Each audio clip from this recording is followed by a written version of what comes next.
नमस्कार दोस्तों, आप सभी का स्वागत है आपके अपने YouTube channel online GK pre classes में। आज की इस वीडियो में हम रीजनिंग के बहुत ही इंपॉर्टेंट क्वेश्चन करवाने वाले हैं जो आपके आगामी हर एग्जाम के लिए इंपॉर्टेंट रहेंगे।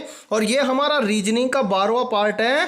रीजनिंग के 11 पार्ट हम पहले करवा चुके हैं जिनको आप प्लेलिस्ट के अंदर जाकर देख सकते हैं। और आज के इस 12वें पार्ट के अंदर रीजनिंग के मिसिंग नंबर से रिलेटेड प्रश्न होने वाले हैं, यानी कि लुप्त संख्याओं से संबंधित प्रश्न होंगे। तो चलिए शुरू करते हैं हमारे इस रीजनिंग के 12वें पार्ट को बिना देरी के। तो देखो, एक बार हम पहले इस छठे प्रश्न को सोल्व कर लेते हैं। ये हमने जो कल वेन डायग्राम से संबंधित क्लास करवाई थी उस क्लास के अंदर आपको होमवर्क के लिए दिया गया था, यानी कि आपको बताना था कि लाल पीला फूल इसका सही वेन डायग्राम आपको बताना था। और जिन छात्रों ने इस प्रश्न का राइट आंसर दिया था ऑप्शन डी, उन सभी का राइट आंसर हो जाएगा ऑप्शन डी। यानी कि समझो ये प्रश्न किस तरह से होगा। यानी कि यहाँ पर बोला गया है कि लाल पीला फूल और इनका हमें सही वेन आरेख बताना था। तो सबसे पहले देखो क्या दे रखा है, लाल पीला फूल। अब देखो पहला गोला तो हमारा हो जाएगा किसके लिए, फूल के लिए। तो देखो पहला गोला हमारा हो जाएगा फूल के लिए। अब फूल देखो, फूल क्या हो सकते हैं, कुछ फूल आपके क्या हो सकते हैं, पीले। तो देखो दूसरा गोला हो जाएगा हमारा किसके लिए, पीले फूलों के लिए। अब जब पीले फूल हो सकते हैं यानी कि कुछ फूल पीले हो सकते हैं, तो कुछ फूल हमारे लाल भी हो सकते हैं। तो देखो तीसरा गोला हमारा बनेगा किसके लिए, लाल फूलों के लिए। यानी कि कुछ इस प्रकार का आपका क्या बन जाएगा, वेन डायग्राम। यानी कि पहला गोला तो आपका किसके लिए बनेगा, फूलों के लिए। अब देखो दूसरा गोला किसके लिए बनेगा, यानी कि कुछ फूल आपके क्या हो सकते हैं, पीले।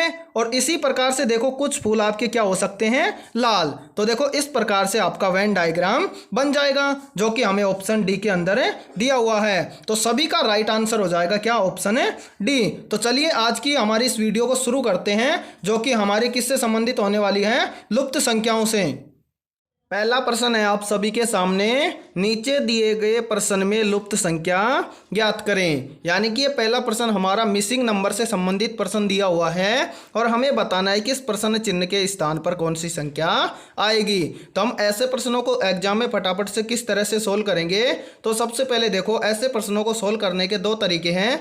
या तो हम इन प्रश्नों को कुछ इस प्रकार से सोल्व करें, यानी कि इन दोनों संख्याओं का क्या करें कि यहाँ पर 24 हो जाए, या फिर हम इस प्रश्न को इस तरह से सोल्व कर सकते हैं, यानी कि हम इन दोनों संख्याओं का क्या करें कि यहाँ पर 18 हो जाए। तो देखो सबसे पहले हम इनको इस तरह से सोल्व करते हैं। तो देखो हम क्या करें कि 9 और 7 का कि यहाँ पर क्या हो जाए 18। तो देखो हम इनको आपस में जोड़ते हैं, यानी कि 9 और 7 को आपस में प्लस कर देंगे तो कितना हो जाएगा, 9 और 7 हो जाएगा कितना, 16। और 16 में 2 प्लस कर देंगे तो यहाँ पर कितना हो जाएगा 18। अब यही फॉर्मूला लगाते हैं हम इस सेकंड वाली पंक्ति में, यानी कि 3 और 5 को आपस में क्या कर देंगे, जोड़ देंगे। तो देखो 5 और 3 को आपस में जोड़ेंगे तो कितना हो जाएगा 8, और 8 में से 2 को घटा देंगे तो कितना हो जाएगा 6, जबकि यहाँ पर क्या दिया हुआ है 3। यानी कि इस तरह से हम इस प्रश्न को सोल्व नहीं कर सकते। तो देखो अब हम इसको इस तरह से करेंगे, यानी फर्स्ट पंक्ति को इस तरह से सोल्व करेंगे। तो देखो यहाँ पर क्या करें कि 9 और 3 का क्या हो जाए 24। तो देखो हम क्या करेंगे 9 और 3 का, तो समझो इसको, देखो 9 और 3 को हम आपस में क्या कर देंगे, गुणा कर देंगे। तो 9 और 3 को आपस में गुणा करेंगे तो कितना हो जाएगा, 9 3 कितना हो जाएगा 27। तो यहाँ पर कितना लिख दिया हमने 27। अब देखो अगली संख्या क्या है, तो यहाँ पर क्या है अगली संख्या 3। तो इस 3 को हम इस 27 में से माइनस कर देंगे तो कितना हो जाएगा 24, जो कि यहाँ पर हमें दिया हुआ है। अब यही फॉर्मूला लगाएंगे हम किसमें, सेकंड वाली पंक्ति में। तो सेकंड वाली पंक्ति में क्या क्या दिया हुआ है, तो यहाँ पर हमें दिया हुआ है देखो 7 और 5। तो हम इन दोनों को आपस में क्या करते हैं, गुणा कर देते हैं। यानी कि 7 और 5 को गुणा करेंगे तो कितना हो जाएगा 35। तो यहाँ पर हम कितना लिख देंगे 35। अब देखो 7 से अगली संख्या क्या है 5। तो देखो इस 35 में से हम 5 को क्या करते हैं, घटा देंगे। तो 35 में से 5 को घटाएंगे तो कितना हो जाएगा, तो यहाँ पर 35 में से 5 को घटाएंगे तो हो जाएगा 30, जो कि हमें यहाँ पर दिया हुआ है। अब यही फॉर्मूला लगाएंगे हम इस तीसरी पंक्ति में। तो तीसरी पंक्ति में हमें क्या दिया हुआ है 18 और 3। तो हम इन दोनों को आपस में क्या करते हैं, गुणा करते हैं। देखो 18 इंटू 3 कर देंगे तो कितना हो जाएगा, तो यहाँ पर हो जाएगा 18 इंटू 3 करेंगे तो कितना 54। तो 54 में से अब देखो यहाँ पर 18 इंटू 3 किया तो कितना हो गया 54। अब देखो 18 से अगली संख्या क्या है 3। तो देखो 54 में से हम 3 को घटाएंगे तो कितना हो जाएगा, यहाँ पर देखो 54 में से हम 3 घटा देंगे तो कितना हो जाएगा, यहाँ पर आ जाएगा हमारे पास कितना 51। तो यहाँ पर हम लिख देंगे 51। देखो कि ये 51 हमें किस ऑप्शन में मिल रहा है, तो ये मिल रहा है हमें ऑप्शन बी के अंदर। तो ऑप्शन बी हो जाएगा हमारा करेक्ट आंसर। तो उम्मीद करता हूँ ये प्रश्न आपको अच्छे से क्लियर हो गया होगा। तो देखो इस प्रश्न को किस तरह से सोल्व किया है, एक बार फटाफट से फिर समझो इसको।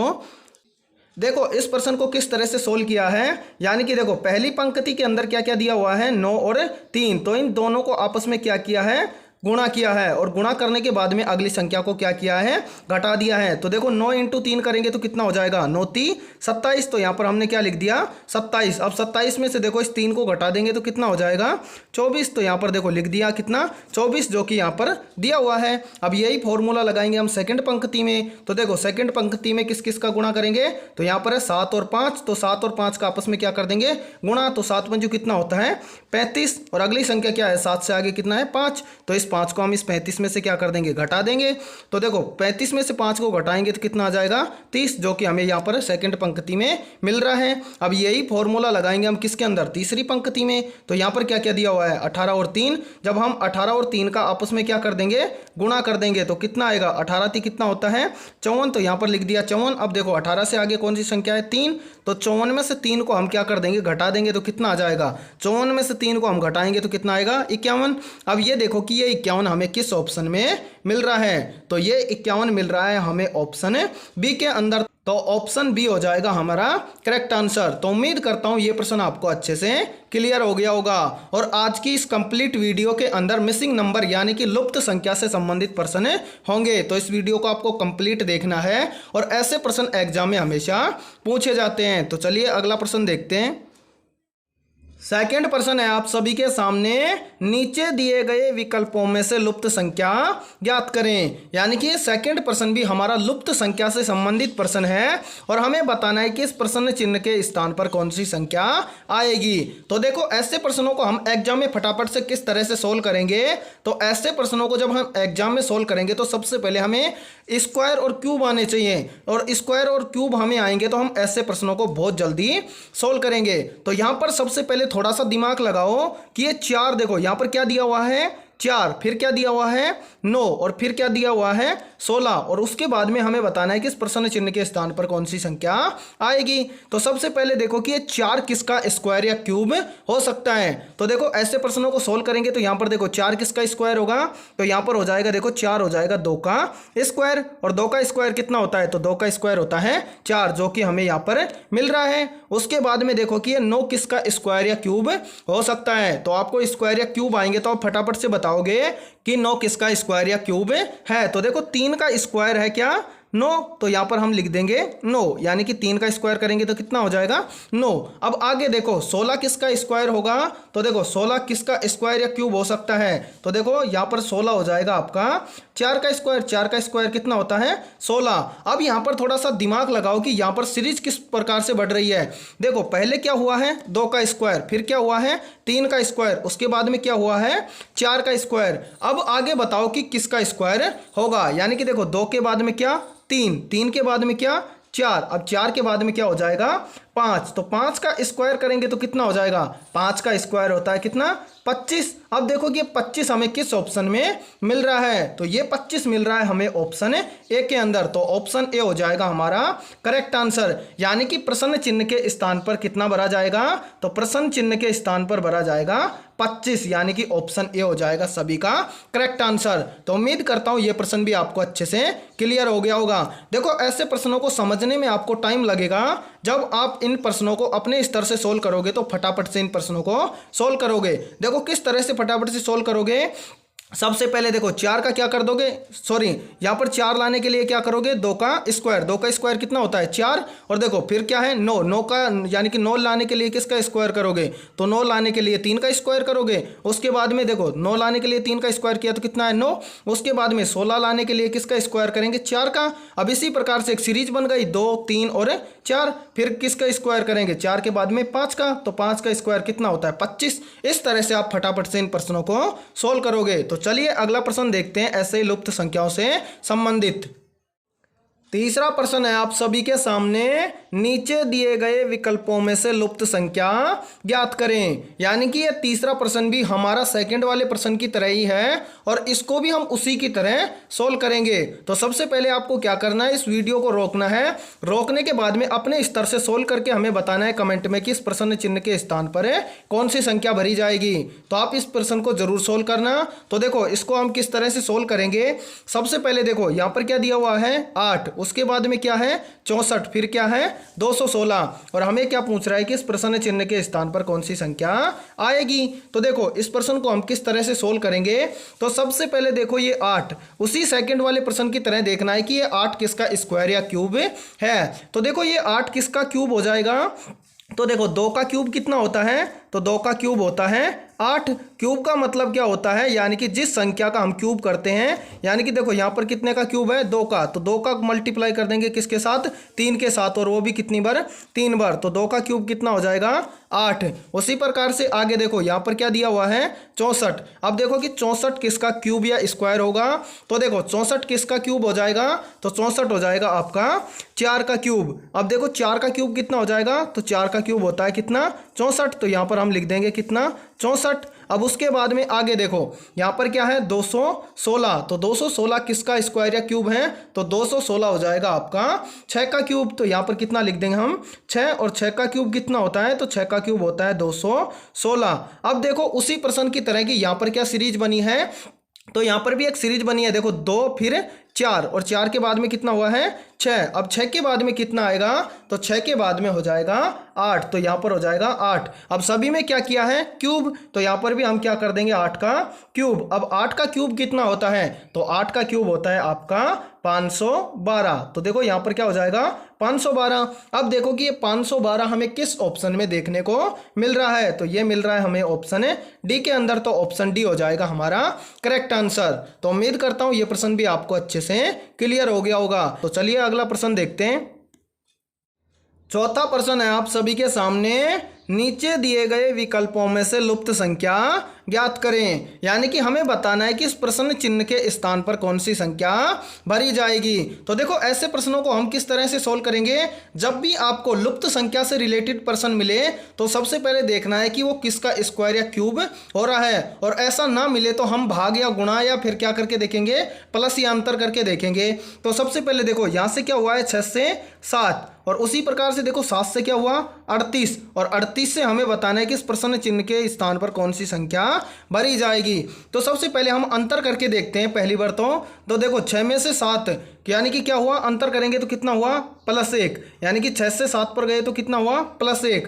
अब देखो 7 से क्या हुआ है सीधा 38, तो 7 से 38 का मतलब क्या हुआ +31, यानी कि इस तरह से ये सोल्व नहीं होगा। तो देखो इस प्रश्न को किस तरह से सोल्व करेंगे। तो सबसे पहले ऐसा प्रश्न यदि आपको मिल जाए और प्रश्न चिन्ह आपको बीच के अंदर मिले, तो देखो क्या करते हैं आपस में एक दूसरे के जस्ट सामने देखते हैं कि उस संख्या का क्या हुआ है। तो देखो यहाँ से 6 से 38 किस प्रकार से हुआ है, उसी प्रकार से हमें बताना है कि 7 से इस प्रश्न चिन्ह के स्थान पर कौन सी संख्या होगी। तो देखो 6 का स्क्वायर कितना होता है, तो यहाँ पर देखो 6 का स्क्वायर कितना होता है, 6 का स्क्वायर होता है 36, जबकि यहाँ पर कितना दिया हुआ है 38। तो देखो हम क्या करेंगे 36 के अंदर +2 कर देंगे तो कितना हो जाएगा, तो यहाँ पर हो जाएगा 38। यानी कि 6 से 38 किस प्रकार से लिखा है, पहले 6 का क्या किया है स्क्वायर करने के बाद में उसमें क्या कर दिया +2, और +2 किया 36 में तो कितना आया 38, जो कि यहाँ पर दिया हुआ है। अब यही फॉर्मूला लगाएंगे हम किसके अंदर 7 के अंदर। तो देखो यहाँ पर क्या किया था 6 का स्क्वायर, तो हम करेंगे 7 का स्क्वायर। तो 7 का स्क्वायर कितना होता है, तो 7 का स्क्वायर होता है 49, और यहाँ पर कितना प्लस किया था 2, तो हम करेंगे 49 के अंदर भी +2। तो 49 के अंदर +2 करेंगे तो कितना हो जाएगा 51। अब देखो कि ये 51 हमें किस ऑप्शन में देखने को मिल रहा है, तो ये 51 मिल रहा है हमें ऑप्शन डी के अंदर। तो ऑप्शन डी हो जाएगा हमारा करेक्ट आंसर। तो उम्मीद करता हूँ ये प्रश्न भी आपको बहुत अच्छे से क्लियर हो गया होगा। तो चलिए अगला प्रश्न देखते हैं। पांचवा प्रश्न है आप सभी के सामने, नीचे दिए गए प्रश्न में लुप्त संख्या ज्ञात करें। यानी कि हमें बताना है कि इस प्रश्न चिन्ह के स्थान पर कौन सी संख्या भरी जाएगी। तो बताओ अब ऐसे प्रश्नों को हम एग्जाम में किस तरह से सोल्व करेंगे फटाफट से। तो देखो ऐसे प्रश्नों को हम दो तरीके से सोल्व कर सकते हैं और दोनों तरीके ही हम आपको बताएंगे। तो सबसे पहले देखो हम इनको या तो इस तरह से सोल्व कर सकते हैं ऊपर से नीचे की ओर, या फिर हम इनको सोल्व कर सकते हैं इस तरह से। यानी कि या तो हम बता सकते हैं कि 6 और 5 का संबंध 12 से किस प्रकार से है, या फिर हम बता सकते हैं कि 6, 3 और 3 का संबंध 27 से किस प्रकार से है। तो देखो ऐसे प्रश्नों को हम किस तरह से सोल्व करेंगे। सबसे पहले देखो पहली पंक्ति के अंदर यानी कि हम इनको इस तरह से सोल्व करने वाले हैं। तो देखो यानी कि 6, 3 और 3 से 27 किस प्रकार से हुआ है। तो सबसे पहले देखो यहाँ पर क्या है 6 और फिर क्या है 3। तो देखो हम इन दोनों को आपस में जोड़ देंगे तो कितना हो जाएगा, यानी कि 6 और 3 को आपस में जोड़ेंगे तो कितना हो जाएगा 9। और देखो जब हम 9 का भाग किसके अंदर देंगे, यहाँ पर देखो 27 के अंदर। तो देखो 27 के अंदर हम कितने का भाग दे दें, 9 का भाग दे दें तो 9 कितना होता है 27। तो देखो ये 3 हमें कहाँ दे रखा है यहाँ पर। तो देखो यही सेम रूल हम लगाएंगे सेकेंड वाली पंक्ति में। यानी कि क्या किया, पहली पंक्ति में क्या किया, ऊपर की दोनों संख्याओं को जोड़ दिया और जोड़ने के बाद में लास्ट की संख्या में क्या कर दिया, उस संख्या का भाग दे दिया। तो देखो हम क्या करेंगे 5 और 4 का आपस में जोड़। तो 5 और 4 को आपस में जोड़ा तो कितना हुआ 9। और देखो इस 9 का भाग हम किस में देंगे 18 में। तो यहां पर देखो 18 में हम जब 9 का भाग देंगे तो कितना हो जाएगा, तो 9 दूनी 18 जो कि हमें यहां पर दिया हुआ है। अब यही सेम रूल लगाएंगे हम इस तीसरी पंक्ति में। तो देखो यहां पर क्या दे रखा है 12 और प्लस कर देंगे किसके साथ 4 के साथ। तो 12 और 4 कितना होता है, तो 12 और 4 कितना होता है 16। अब देखो 16 का भाग हम किसके अंदर देंगे 96 में। तो देखो यहां पर हम क्या करेंगे 96 में भाग कर देंगे किसने, कितने का 16 का। तो जब हम 96 का भाग करेंगे 16 से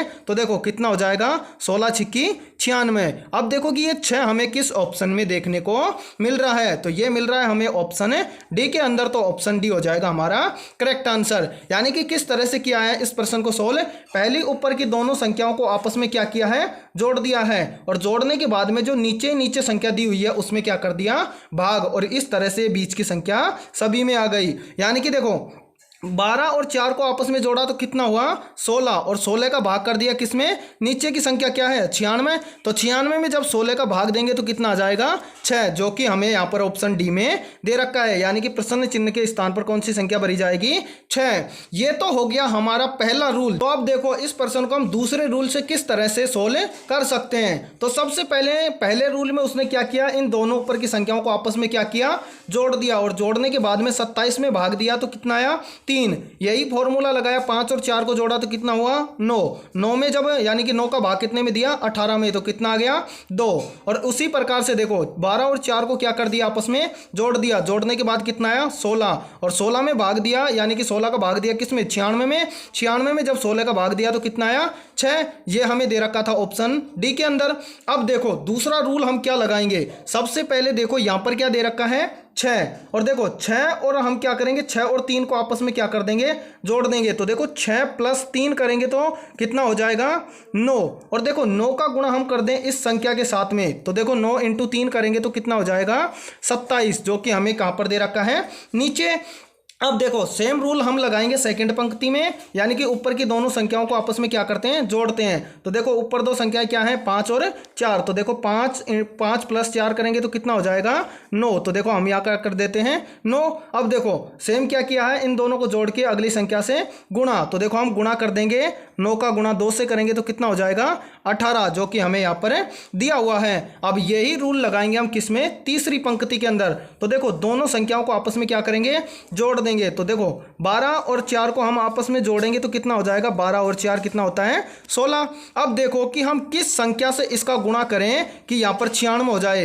यानी कि देखो 16 का गुणा हम किस संख्या के साथ करें कि यहां पर कितना हो जाए 96। तो जब हम 16 का गुणा कर देंगे किसके साथ 6 के साथ, तो 16 × 6 करेंगे तो कितना हो जाएगा 16 × 6 = 96। तो यानी कि देखो यहां पर प्रश्न चिन्ह के स्थान पर क्या संख्या आई, यानी कि सभी में क्या किया अगली संख्या से गुणा, यानी कि ऊपर की दोनों संख्याओं को जोड़कर अगली संख्या से गुणा। तो हमने इन दोनों संख्याओं को जोड़ा तो कितना आया 16। और अगली संख्या यानी कि 96 लाने के लिए किस संख्या से गुणा किया, तो हमने इसका गुणा किया है 6 से, और 6 से जब हमने 16 का गुणा किया तो कितना आया 96। अब देखो ये 6 किस ऑप्शन में हमें दिख रहा है, तो ये दिख रहा है हमें ऑप्शन डी के अंदर, तो ऑप्शन डी हो जाएगा हमारा करेक्ट आंसर। तो उम्मीद करता हूं ये प्रश्न आपको अच्छे से क्लियर हो गया होगा। अब एक प्रश्न हम देते हैं आपको होमवर्क के लिए, उस प्रश्न का आंसर आप सभी को कमेंट सेक्शन में बताना है। तो चलिए उसको देखते हैं। छठा प्रश्न है आप सभी के सामने, नीचे दिए गए विकल्पों में से लुप्त संख्या ज्ञात करें। यानी कि छठा प्रश्न भी हमारा मिसिंग नंबर से संबंधित प्रश्न है और हमें बताना है कि इस प्रश्न चिन्ह के स्थान पर कौन सी संख्या आएगी। तो ये प्रश्न सभी के होमवर्क के लिए रहने वाला है और सभी को कमेंट सेक्शन के अंदर बताना है कि इस प्रश्न चिन्ह के स्थान पर कौन सी संख्या भरी जाएगी। तो आज की इस वीडियो में इतना ही। वीडियो पसंद आई है तो इस वीडियो को लाइक कर दो और चैनल पर यदि आप पहली बार जुड़े हो तो चैनल को कर लो सब्सक्राइब और बेल आइकन को प्रेस करना, ताकि आने वाली नई वीडियो का नोटिफिकेशन भी सबसे पहले आपको मिल सके। तो कल मिलते हैं ऐसे इंपॉर्टेंट क्वेश्चनों के साथ।